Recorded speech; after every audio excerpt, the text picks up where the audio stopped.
Hello,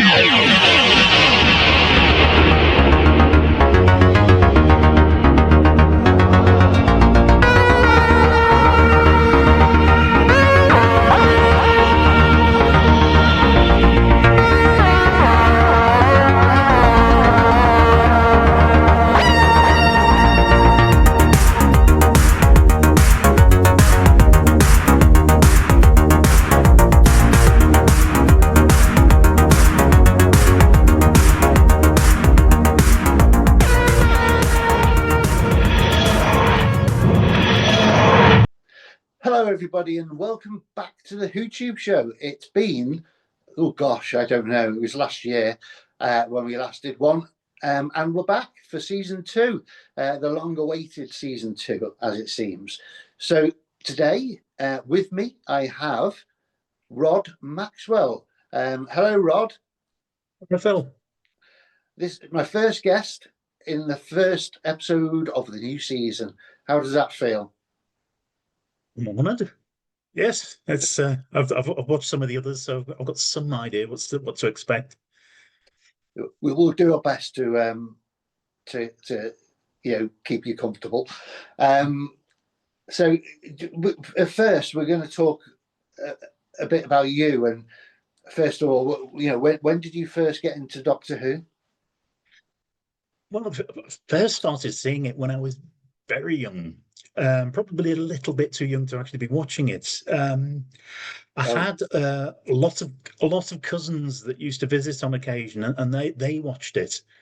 So I actually worked it out, and I think it was the 1972 series. It was John Pertwee. I think it was the Day of the Daleks. Must have been the first one that I saw.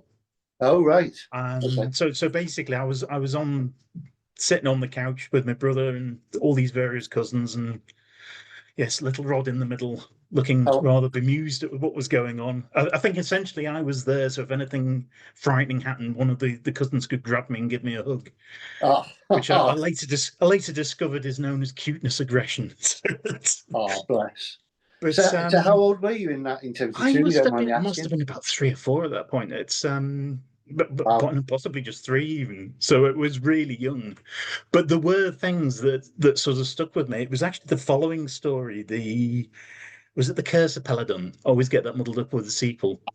I don't know. Right, okay. But it had various monsters in it. It had this thing, Alpha Centauri, which was this enormous long thing with a giant eye and a squeaky voice. And that's absolutely stuck in my head, more possibly even than the Daleks at that point. But that really stuck with me. When I sort of started getting really heavily into it, I think it was John Pertwee's final season and then Tom Baker's first 3 series. I mean, I was absolutely obsessed by that point. But but certainly I started watching it at a very young age, and that's it's been with me ever since. So. That is young. My son, who edits this show, he's 15, and he only started watching it a couple of years ago. I think it's just I think it's got scarier as time's gone on, but then I don't think modern people, when they watch classic series, understand how scary it was, even though the walls were shaky and it wasn't quite. There's no CGI, or it was really poor. But it was very scary because of the way the stories were written. And of course, your television was much smaller, so it was. You didn't quite see when you see it on a huge television now. You realise, you think, well, yes, that did look a bit wobbly. Yeah. But when it's small, and particularly we only had a black and white television at the time, so it's. I think that adds a little bit to the scares. Yes, it does. Yeah. It does. But I mean, you're very young, and you're lucky to have people there to comfort you. I recall that I was the same. So the Daleks weren't the scariest. They did scare me, but the thing that stuck in my head even to this day, and I don't even remember what the story is because I've tried to avoid it. Even now, I try to avoid it. It is one where there was like slugs or something in the underground, You know, I was thinking of the Green Death, which had the green maggots underneath. yeah, that's it. The maggot. Yes, right. Yeah. That was that was Casey Manning's last episode, actually, that she goes off to get married at the end of it. And it's Yeah. but yeah, it's sort of, I think when you do see that now, it's some of the special effects. I mean, you know, they have giant insects and things, and it's very obviously a model. Yeah. And the CSO, you can sort of spot it a mile off. But I think it worked a lot more. It goes in your head. Yeah. It's the ideas behind it, and it's the idea that you think, well, maybe there is a Welsh quarry somewhere where these things actually could be happening. Yes. I think Absolutely. it's whereas with the Daleks, it's normally on another planet, and they are a bit silly, to be honest. Yeah, they are a bit silly, but they were scary at the time. Yeah. You know, and they still scare kids now. I think it's because of the pure evilness of them that. Yeah. You know, they're what we when it first came out. It was only 20 years before when people were having to deal with a world war. Yes. Yeah. And you know, you've had enough of Nazis, and then all of a sudden this TV show brings Daleks out that act like, basically act like Nazis. Mm-hmm. And it was, I think that made them more scary, I think, at the time. I wasn't around then, but I'm making assumptions, so probably older Doctor Who fans might tell me I'm wrong. But they are just pure evil. I think that's the thing that scares people, I think. And they were a fantastic design, because it wasn't obviously just some bloke in a suit. Yes. It was these things that they genuinely looked otherworldly. Yeah. And very scary. when they looked inside the Dalek to see the actual Dalek as well. But the thing is, for me, is those Daleks, you know, I mean, Davros was in like a chair in the end. How did he build the first Daleks? And the actual Daleks themselves, they're not exactly equipped to build things. So as the modern day comes on and the Doctor defeats Daleks, but the Daleks come back because they've somehow escaped, and then they build a new army. Is how the heck did they do that with their tentacles? It's not equipped for it, but it's a great design, and something that's lasted. Apart from, of course, the latest Doctor who is probably, he's the first, isn't he, that hasn't met the Daleks. Oh, Paul McGann as well. Oh, of course, yeah. Sorry, Paul McGann. But I think you hear them at the beginning of the television film, but you don't actually see them. Yes. Yeah. But but so Paul McGann hasn't necessarily seen them, but those that have done like seasons, the episodes and seasons, they haven't. Oh, sorry, the 15th Doctor just hasn't witnessed them at all, which is a shame, because I was, you know, as new episodes came out, I was like, where's the Daleks? I want the Daleks, because you just want to see how each Doctor reacts to them. It's different. Okay, Rod, can I like ask you now some of your favourites over the years of different things? Some of my favourites. It was actually before I was coming on this, I actually had to look through the list, and I thought, well, what ones do I keep going back to when I'm watching them? I know my son is mad keen on Remembrance of the Daleks, so I've probably seen that with him. Is if ever there's a choice, oh, what do you want to see? Remembrance of the Daleks. It is a fantastic story. Yes, it is. It's not really so much even for the Daleks in it. It's for a lot of the backstory, a lot of the period setting in it. I think there's a lot of fascinating detail in that one.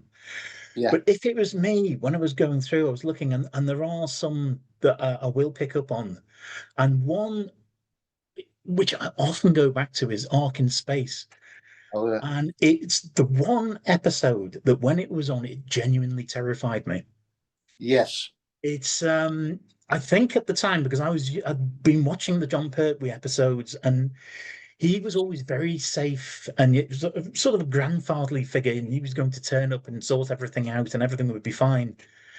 Because Tom Baker comes along, and that was really the first time I'd seen somebody different as the Doctor.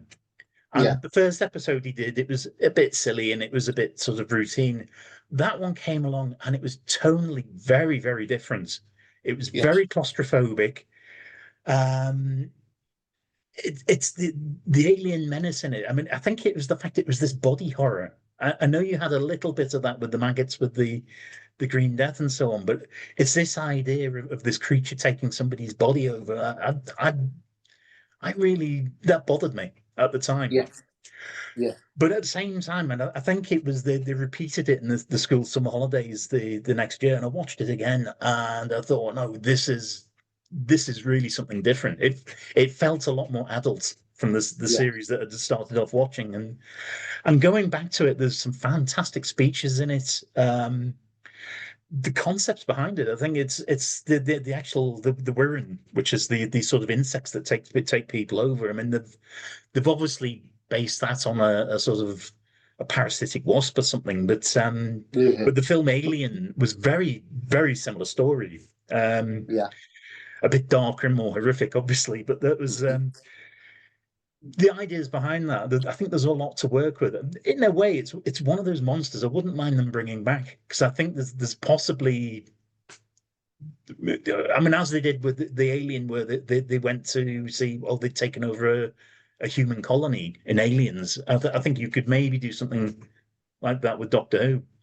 Although Yeah, it's a maybe bit obvious where you're getting your inspiration from. That's the only thing. I don't I don't think I want the maggots back, if that's okay.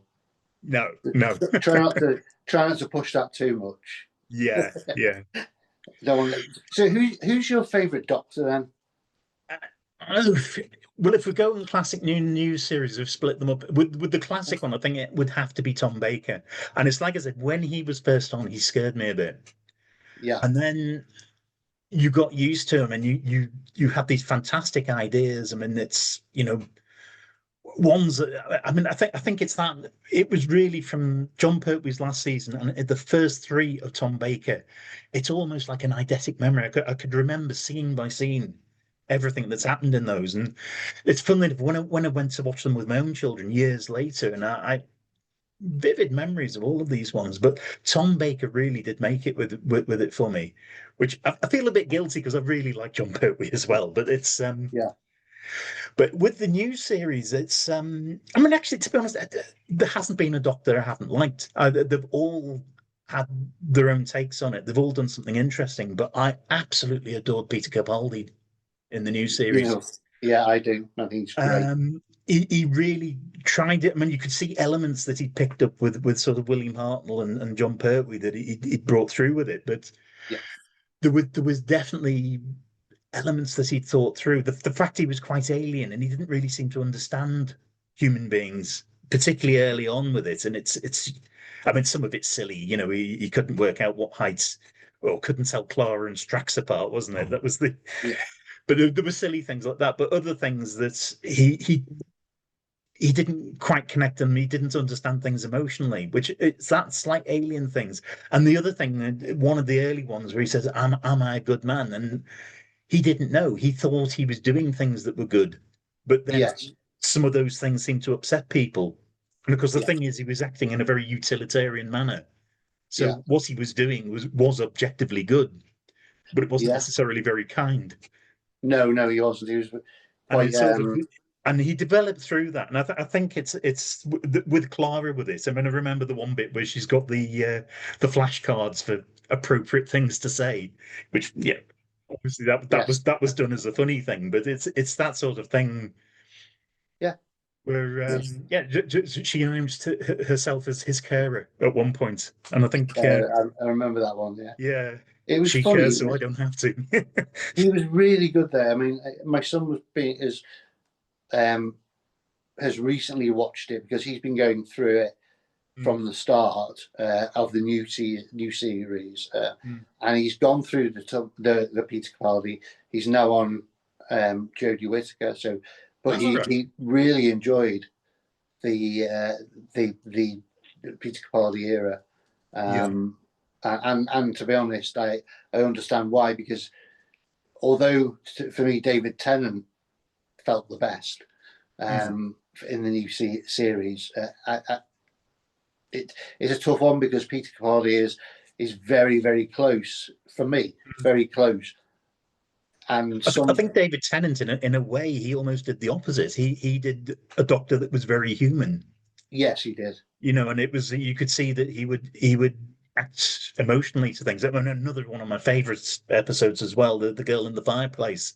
Oh yes. And there's a scene with that you can see him, and you can tell he's obviously a bit upset. Yes. And Rose asks if he's okay, and he says, "Oh, I'm always okay," and you can tell he's not. And that was a lovely bit of acting. It is, and a good message actually. Yeah. People that it's okay to not be okay. Yeah.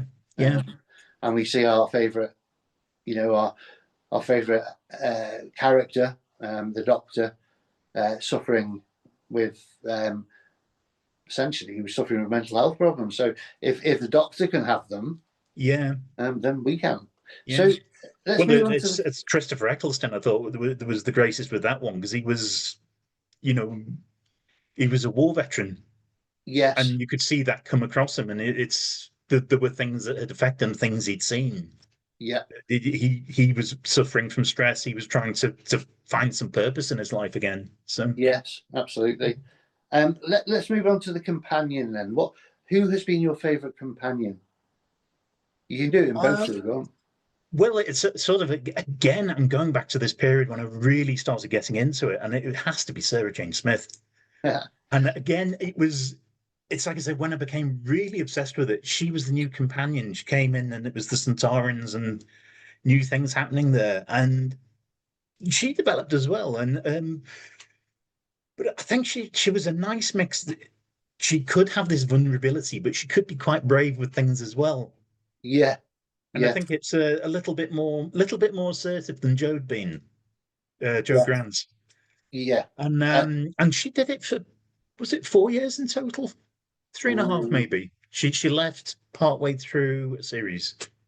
Yes. Yeah. So 3.5 years. So it's sort of, she felt very centered in it. But that was just a great combination with her and Tom Baker. But from Liverpool, oddly enough. It was. She continued that when she had her own show as well, in this new era. She was great, and sadly missed, to be honest. Even now, it was quite upsetting when she died. She's brilliant, absolutely brilliant, and she had, she had her own stories, and without the Doctor, and it was equally as good in my view. I enjoyed Sarah Jane Adventures very much, and it was a sad day when she passed, but we've still got a lot of things to watch that we can remember her from. So but she was my favourite companion too, alongside Tom Baker being my favourite Doctor. So I understand why you like those things. What about a companion in the new series then, the 2005 onwards? I've quite liked a few of them. There's a couple I would have liked to have seen more of. Bill, we only saw the one season with, and she was very good. I liked what they did with Amy, because she came in, and it's her character did develop, but it was actually this idea. They got her little cousin along. Was it Caitlin Blackwood? That's something like that. It was her actual real life cousin that they got in to play her as a child. Yeah, and that I found that interesting. That the fact that for once the companion had known the Doctor from when they were very little, right up and until they were grown up, and even then, occasionally they went back, and they had the little Amy in again, or Amelia as she was. Yeah, and it's I thought that was a very interesting idea, and I like Karen Gillan as well. I think she's a cracking actress. Good comedy actress, actually. If you've ever seen the Jumanji films, she's great in those. Yeah, she's gone on to do she's Hollywood now, isn't she? Oh yeah, she's totally Hollywood. Yeah. Right. Let's go with the opposite now. I'm not saying a Doctor you didn't like, but your least favourite. Oh, I don't like doing least favourites. I can I do. know. There were series that I didn't think worked. One of them, and I like the guy, Colin Baker, but it was his second series. It was the Trial of a Time Lord. I thought the concept of the series was a bit ill-conceived. It's Yeah, sort of this fact that you went to this courtroom scene and then it was back to the adventure and then no, it was back to the courtroom. It felt very disjointed to me. yeah. It was almost as if they had somehow recut it so you could have the adventures and then have the courtroom bits and the resolution to that. I think it would have worked a bit better. I think you could be right. And my son said the other day, because we were discussing this in the car, and we were discussing other people and what they think. And the majority of people you speak to would probably pick out Colin Baker, even if he's a nice guy, but people will pick him out as perhaps the story, the seasons that didn't make much sense, like you said, or didn't. Yeah, I liked this first full season. I thought that worked. One thing I thought it was a really bad idea because his first episode was at the end of the series where he changed from Peter Davison. Yeah, and he was very unhinged in that, and it wasn't particularly resolved, the unhingedness at the end of it. And I think it left people with a lot of they were thinking, oh, I don't like the Doctor now. What have they done to the Doctor? And of course, the story then moves on. And when you get to the next series, that you see that then he is questioning himself when he's doing things. And there's a lot more to him and that. But I think it was they put lots of people off on the wrong footing with him. Yeah, my son was more along the line of he didn't get long enough. No, he didn't at all. Simple as that, you know. And treated very badly as an actor in the end. Yeah. But I mean, he's done a lot. I've not really listened to many of the audio adventures, but I know he's done a lot there, and it's I know people rave about them. I mean, I do struggle a little bit with the audio adventures because it's I don't always hear that well. And it was so I've tended not. I tend to stick more to the television and the books. It tends to be more my area of things. The other thing with that, I did try because somebody lent me one of the CDs for the audio adventures and said, "Oh, you can listen to that see in the car when you're driving to work." Yeah. And so I gave this a go, and I cannot listen to radio plays and drive at the same time. Either I'm going to miss the play, or I'm going to drive into a tree. One of the things is going to happen. So it's sort of that didn't quite work out. But well, in those circumstances, please don't listen to them. No. Especially on the autobahn. Oh, good heavens, no. It's that can go wrong very quickly. Yes, it could.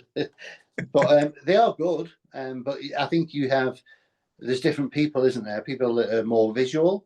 Yourself, you've said that you have struggled with your hearing, and if you struggle with your hearing, an audio adventure is not ever going to be the best thing. You don't have the visual cues to catch up with, and it's. I mean, funnily enough, for people who have problems with the sight, they're absolutely ideal because it's sort of there's a lot more information in there. I mean, I know you get the audio described on the television, but with the actual radio plays and audio adventures, it's built in. Yeah, the design. I think it's great. I mean, it's opens up to a whole new audience there. Yeah, it does. Okay, what's your favourite spin-off? Do you watch them first? Well, you mentioned it earlier. I'd have to say the Sarah Jane Adventures. Yeah, and it's one I watched. I wonder, would I have watched it if I didn't have kids to watch it with me? I don't know. But I watched it with my kids and I loved it. I thought it was obviously aimed at a younger audience, but it wasn't patronizing at all. No, it were well done stories. I mean, some of them actually quite interesting topics. I mean, there was one that they touched on dementia, for example. Yes, which is quite a sort of adult topic to have on a sort of family drama. But But yeah, I just felt with that it had a little bit of the feel of the old John Pertwee unit adventures. In Yeah, fact, it was yeah, sort of it was quite Earth centered, and it was things that could have been going on the next street, which yeah, I think rather appealed. yeah. Absolutely. I Yeah. I, I tend to agree with you. My favourite's been Torchwood, but the Sarah Jane Adventures were. I watched them, and my children weren't watching them at the time. So, but I Yeah, still watched them, yeah, and I loved them, and I don't yeah. care that they were on CBeebies or whatever. Oh no, it was CBBC. I think it was the mainstream channel, but it was CBBC, I think it was, yeah, wasn't it? yeah. It's for slightly older children, but Yeah, it was good it's though. no Torchwood.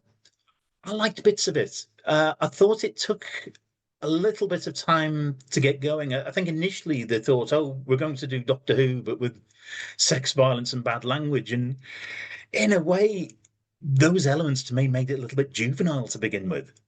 And I think they Uh, got a little bit more into the stride after that because they had more interesting stories behind it. The second series in particular, I thought went the Children of Men. No, Children of Men. That's a film. The Children of Earth.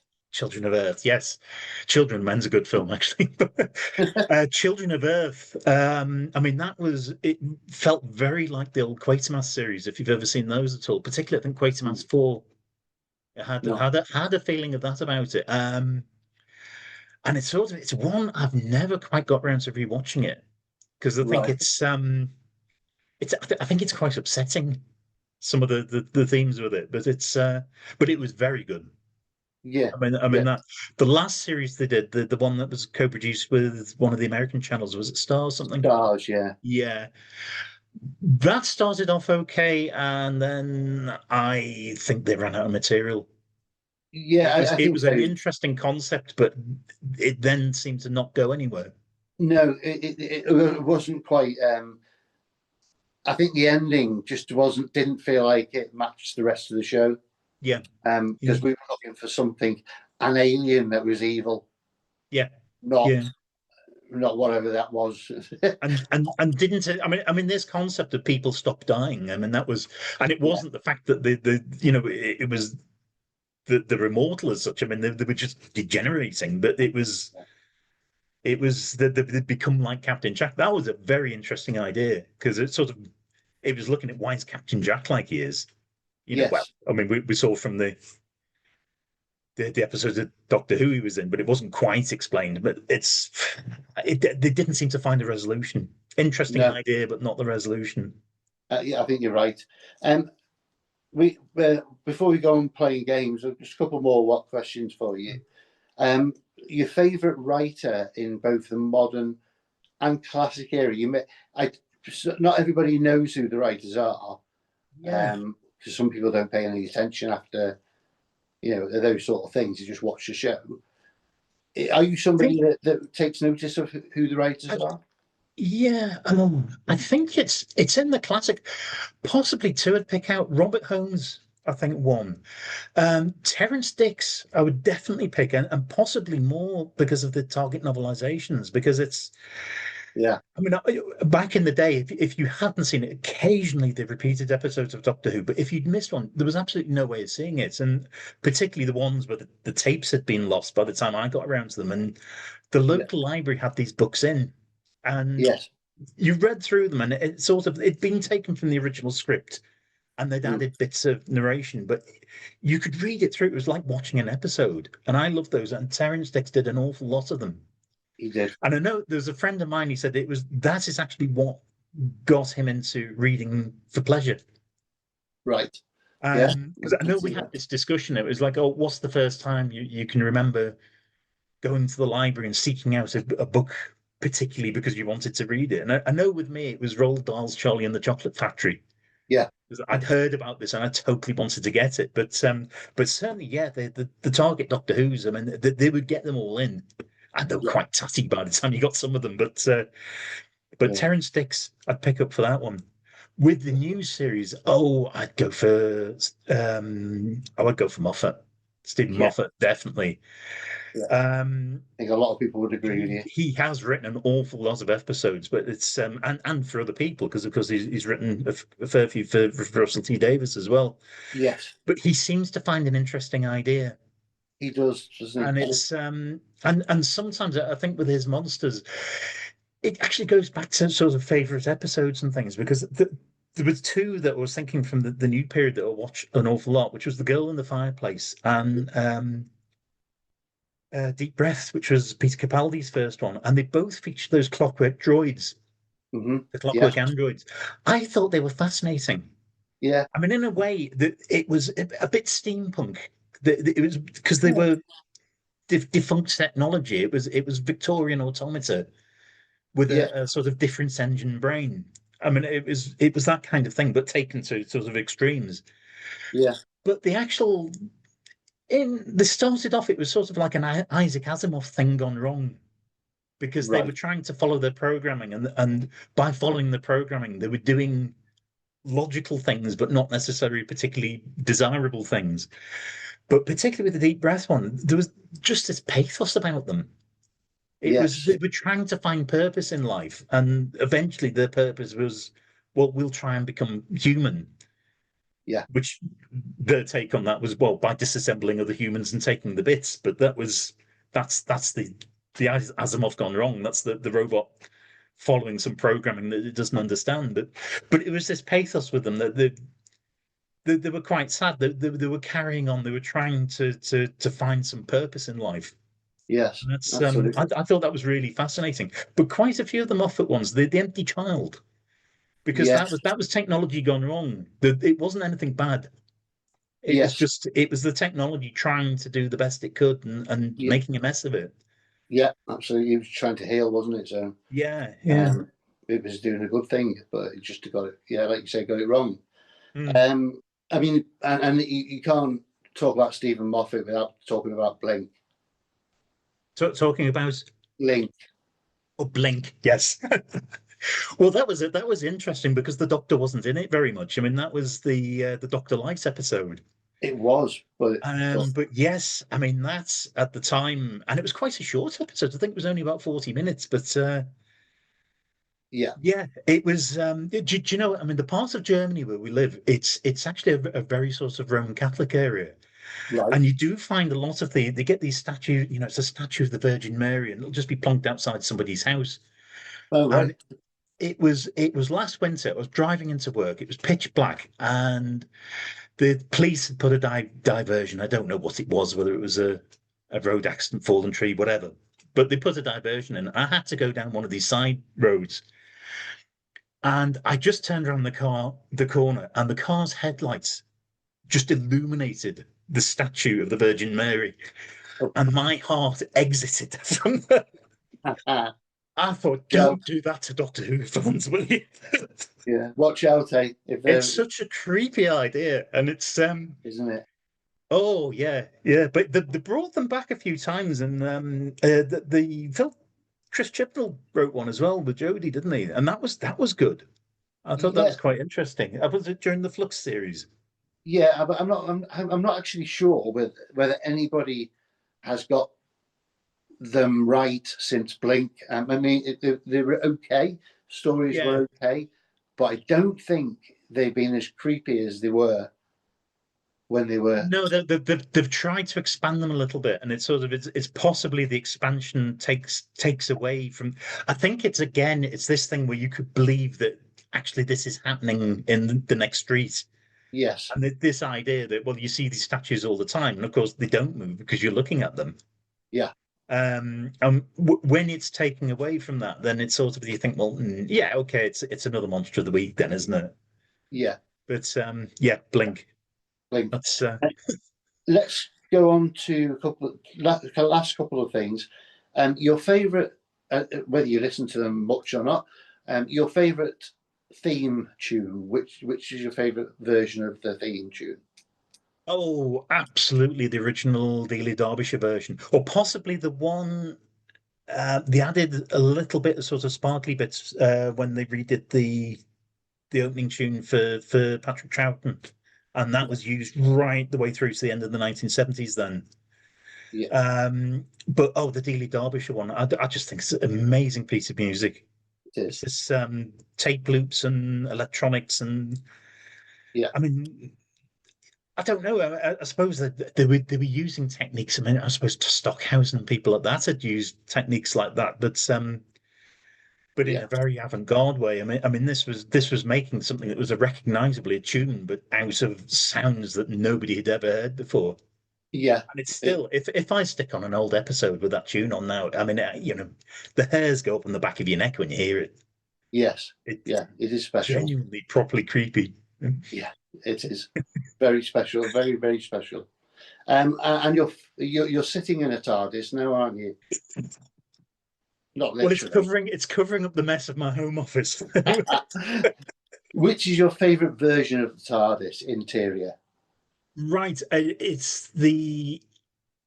think it's series 14. It was Tom Baker's third series, and it was the oak paneled um sort of, again, steampunk thing. I think at the time I'd actually been reading a lot of sort of H.G. Wells and Jules Verne and people like that, and that could have jumped out one of these books. It felt like it belonged. It was an anachronism, and it belonged in another time. I think as well when it was first introduced. I've got a feeling it was the first time that they actually showed you that the interior of the TARDIS was actually enormous and went Yes. on, far further than you could ever imagine. I think, well, certainly with the William Hartnell ones, there was a second room and there was a sort of chaise longue or something like that in it. There was other bits to it, but that was the first time because they looked in a couple of other bits and there was something that looked like a church interior, and then they went into this wood panelled room, and that I thought that was amazing, and it's a pity they only ever used it for the one series. Yeah. It's Yeah. I'm not. I believe it was possibly damaged in storage between Yeah. series. I think That's, that actually happened once before, but yes, it was only ever used for that one, which was a pity. But what do you make of the latest TARDIS, 15th Doctor's TARDIS, which is it's massive, it's and absolutely massive, but very very similar to the original William Hartnell one. yes, It's this plain white design with it.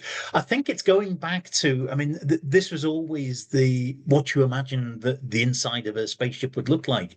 It's all yeah, bright and white and shiny, and it's very sort of that classical view of it. Which some of the other ones they've had.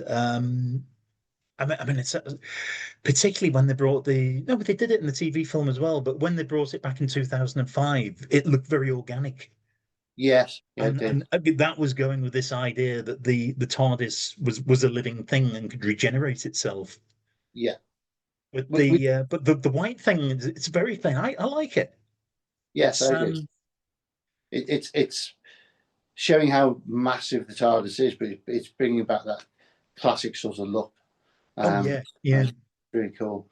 Right, do you fancy playing a little game? yeah. Let's give it a go. Okay, so this is a new game for the show, and you're the guinea pig. So what I've done is I've taken episode titles from the classic series and the new series. And when I say new, I mean from 2005. I'm not one of these that says we've just had season 1 and 2. No, we haven't. But for me, it's Season just a 1441. continuation. So what I've done is I've taken a story and I've changed the story title to be either more specific or it's explained in a literal sense. Ah, okay. You'll get it, I think. Yeah. I hope. I hope, Me because too, yeah. this will be a big bomb, of course, if this doesn't work. And also, you get a point for each one you get right, and then an extra point if you can tell me what doctor it was. Okay. Sorry. So the first one is Scared Spider's Habitat. Ooh, scared spiders habitat. Well, I'll go for Planet of the Spiders. Nope. Why scared? Yeah, why scared? Do you give it Arachnids in UK. That was Nope. the other spider one I can think of. No. So spiders make webs. Oh, the web of fear. Yes, absolutely. You got it. You know, I'm going to give you half a point for that because you That was got it. Patrick Troughton, wasn't it? Yes, it was. So you get an extra point for that too. So that's 1.5 points. Not a bad start. Okay. Right, a place of worship on a red street. The church on Ruby Road, Correct.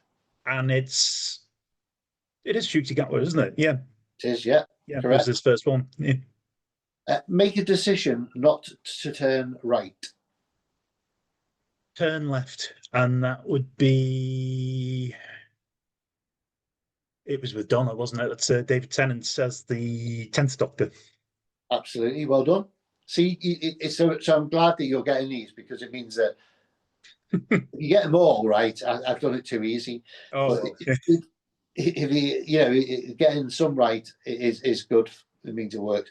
The hour before 12. Sorry, the hour before 12. Hour before. Oh, the 11th hour. So Matt Smith. Yep. Stolen your brain.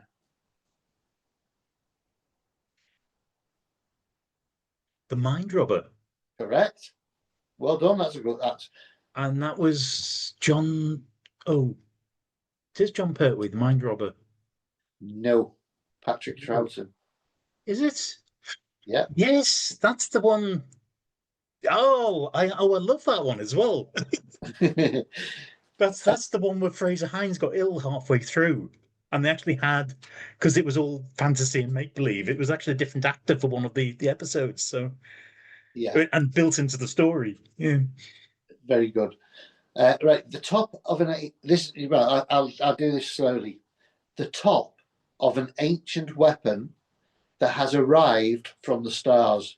The Spearhead from Space. Well and that's done. John Pertwee. Well, perfect. Right.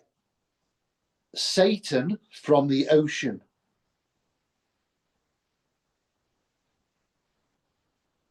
The Sea Devils. Correct. You're good at this. Pertwee again. You're very good at this. Right. Egyptian building on a red planet. Pyramids of Mars, Tom Baker. Well done. Bad dream in first ever garden. So sorry, didn't get the. A bad dream in the first ever garden. First ever garden. Eden, Nightmare on Eden. Correct. Oh, and who was that? Was that? No, was it Tom Baker or Peter Davison? I'll let you choose. Yeah. You're doing well though. I'm trying to play. I think it was a Tom Baker one. Yeah, correct. It was right. Well done. Right, to cause alarm on our home planet. Is it Earth? And then Earth Shock. Earth shock. Well done. Peter Davison. Yeah. Two more, and to be honest, and you're only down 1.5 points out of the whole lot. Okay. So I'm sure. Maybe I've done it too easy. I'll find out when I record the next show. When you get a couple of other people, yeah. Yeah. Right. This one. What Monopoly is?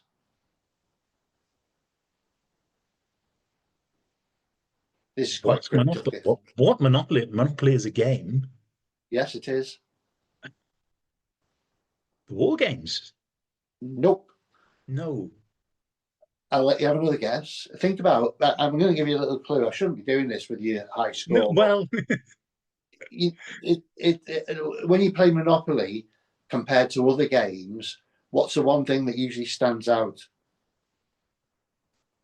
Go. Jail. No, more not necessarily on the board. I mean, more about the general idea of it. The money. Nope. Properties. No, I'll give you the. I'm afraid I'm gonna have to. I'm gonna have to pass. I think it's. You'll kick I'll kick yourself. myself. The long game. The long game, yes, which is it's a monetary thing, isn't it? You see what I did And there? that was Christopher Eccleston. So yeah, Yeah. Portable light for a fool. portable light is a torch. Or The Idiot's Lantern, correct. and that was 10th Doctor David Tennant. Well done. I mean, this. I know I know your scores now, so talk to the audience while I do this. Tell the audience how fantastic. Tell them about your background. 1, 2, 3. 4. My background, well, it's sort of. I don't know if you mentioned at the start. I actually live in Germany now, so I'm one of the people that watch Doctor Who abroad. I have been watching it on Disney, so that's been interesting. It's actually been quite nice in a way because I've had friends and family members in Britain that have been watching Doctor Who on the BBC there, and I've been able to watch it at the same time, Yeah. and send little text messages to people afterwards. But yeah, that's it's good, I suppose. Yeah. So yeah, so living in Germany recently, you've got it. So in the past, just quickly, I mean, this is probably not exciting for the people watching, but I'm just interested in myself. In the past, did you have to wait a long time, or start using VPNs or something, or did you struggle to see it? Yeah. Well, VPNs may come into things. I don't think it's strictly legal, but it's not illegal to use a VPN. But no. But the point is was it more difficult for you to? You did find that things. It was because we started living here, on and off from 2018. I mean, essentially it was 2019 when I sort of finally moved over, and it was we had the one channel showed Doctor Who every Tuesday night. It used to be, and that's one of the sort of public service broadcasts. Very similar setup to the BBC in Germany. In fact, it was set up by Hugh Green, who was the BBC chairman in the 1960s when Doctor Who started, and he was one of the people that sort of founded German broadcasting back in the 1940s and 50s. So. Yeah, it was quite interesting, but yes, so they used to show it regularly. You would quite often get a couple of episodes every week, and it just went round and round. But of course, they did have to dub the episodes into German, and you could get them in English as well. They actually did a dual broadcast on them, but they needed somebody to dub them into German, so that could take a while. Yeah. So it was particularly, and I think because it was partly because it was held up with the whole COVID thing, the last Jodie series, it took an age to get through. It was about 2 years before they showed it in Germany. And then weirdly after her last, it was at The Power of the Doctor, her last episode. After that was shown, they stopped showing it then because the deal was going to Disney. So it seemed to go, but they did show some classic ones as well. Because all of the John Nathan Turner, the 1980s episodes were dubbed into German, going a bit back. The odd thing there is they made the decision to use the same voice actor for all of the Doctors. So when the Doctor changed, it changed from Peter Davison to Colin Baker or whoever, it was the same voice actor doing it and changing mannerisms and so on, but doing the voices. Which is an interesting choice, I think. But where it went wrong, you had the episode The Five Doctors, and you have the same actor doing all of the voices. Yeah, of course. And the scene at the end when they're all meeting up with that, it is sort of quite odd. The other strange thing with that as well was the voice that they gave to the Daleks in that, because seemingly they made the choice that the Daleks must have come from a helium-based planet, because they just had very, very high-pitched, squeaky voices. Oh, strange. Still angry and shooting things all over the place, but kind of like Pinky and Perky. Oh dear! With the dubbing of the new series, they didn't do that. They've got them. They're very. I mean, German dubbing is absolutely spot on. I mean, just briefly glancing at it, you'd think it could be original language. But it's yeah. I don't think it, the idea of using the same actor is necessarily a good one. yeah. Well, I think it's when they bought the series, because I think it was at the end of the 1980s that they bought I think it was the John Nathan Turner onward ones. Yeah. I think just because of production quality was that little bit higher. So I think they made the choice. I don't know whether it was economic or whether it was an artistic choice, but they thought we will have the same actor voicing the Doctor all the way through. Yeah. And I believe now I've actually got the Jodie Whittaker box set, which I rewatched. I think they use that actor again. I think it's the same actor when they have because they have Colin Baker and Sylvester McCoy, and they have a scene with those actors in. I think it's the same actor voicing them. Now I'll have to rewatch that again in German just to check. The same actor voicing the Jodie Whittaker ones. The last Jodie Whittaker episode, The Power of the Doctor, they have a scene where they have previous doctors in. Yes. And it's the previous, the 1980s doctors. I think they used that actors to voice them again. Oh, I see what you mean. Okay. Yeah, yeah. So I mean, when it's obviously he wasn't doing Jodie, that would be silly. Well, let's hope when it comes back again, which I'm sure it will. Let's hope that you get to see it quite quickly. We'll have to see what they do with it. It's a rather up in the air at the moment. I mean, I do have a suspicion. There's a couple of people that talked about it. I think HBO in America, who I think would be they're normally very high quality for the drama, so that they would be a good partner, and that tends to get shown on Sky Deutschland and in Germany. Right. And the other one is Netflix, which is pretty international. Well, so yes. I mean, either of those I think I'd be quite happy with. I mean, maybe it stays with Disney, but I get the feeling I'm not quite sure what they thought the business model was with Disney. I found it odd that they didn't take all of the previous series. Well, this is true, but also they're on BBC iPlayer. I suppose that's but internationally, I mean, it's sort of it's not just that they weren't on Disney. It's that you were actually pushed towards different platforms, because you could pick up the old episodes on Amazon Prime, for example. But then, why is it Disney would be putting something on that will actually take you to a separate platform? It strikes me that I don't think they quite thought through what the strategy was with it. Maybe not. I think the thing is, though, what makes me confused is that Disney report that it was in their top 5 shows pretty much all the time, and the appreciation index, if you like, was high. It just didn't get as many viewers. But I don't think they promoted it very well. No, I don't either. I mean, when it was coming back on, and when they were doing the David Tennant back in it for a few, and they just put those are just specials, and I watched it on Disney, but I really had to look for it. It wasn't like, oh, this is new on our homepage. With Shooty Cat, where they did that a little bit more, but it was just there amongst whatever the latest Star Wars and Marvel and whatever else. They're constantly trying to get me to watch Grey's Anatomy on it. Really? I have no interest in watching Grey's Anatomy, and they must know the other things I watch. So why they say, oh, well, Rod watches Star Wars and he watches other science fiction things. Oh, here's Doctor Who. Rod, not knowing me at all, surely you would think, oh, well, here's one you might like. Yeah, you would have thought so. They seem to think I should be watching Grey's Anatomy. I don't know. No, it should have been advertised properly. Now, let's go back to the game for a moment, because I'll just give you your score. You got 20.5 out of 23.5. Oh, that's not bad.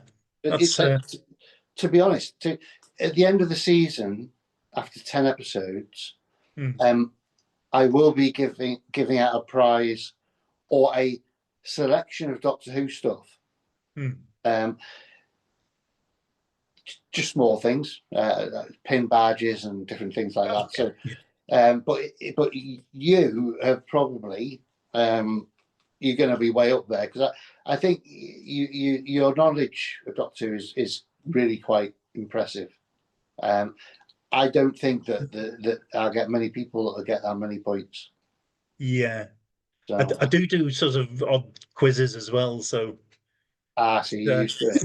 But I don't but no, really want. it's rather quizzes, you know, sort of crossword things and Yeah, puzzles and stuff like that. So maybe my mind's a little bit bent that way. I'm not sure.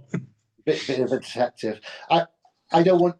No offense, but I don't want you to win because I'll have to send all the stuff to Germany, and it'll cost more. So, you know, I'll try and get someone else to win. No, I'm only joking. All right, okay. Only joking. No, I think you did really well, and you know what? It's been a real pleasure talking to you. We've gone way past the.